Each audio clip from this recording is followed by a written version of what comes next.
Today we're 3D printing a Moray eel.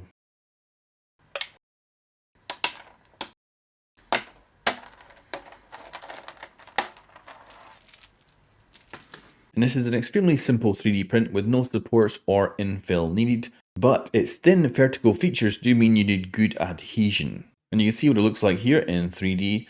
Very nice 3D model, and it definitely gives you that eel feel, especially the head. I think the designer has done an amazing job with it. And links to the original files are in the description below from the original designer, and they're really good. You should go check them out.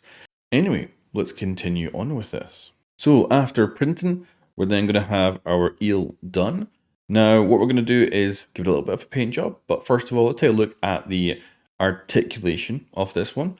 So this is really good. Now, I've done a lot of these videos about going over these articulated models. And the one downside I have about this one is it's not quite as satisfying because it likes to fall over because it's so thin.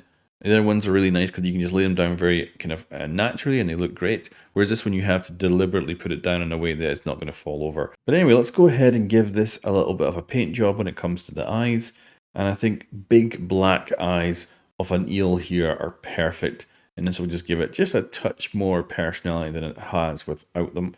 And then we'll have our final design. But yeah, this is it. And I think it's just a really good 3D model. Very, very simple. It's a bit more advanced if you're new to 3D printing and you have like trouble doing adhesion or stuff like that onto your print bed. But for most people, I think this should be quite an easy 3D print. But it's definitely not my top one when it comes to the articulated models that are out there. But it's definitely a little bit more unique. A lot of them are whales and stuff like that.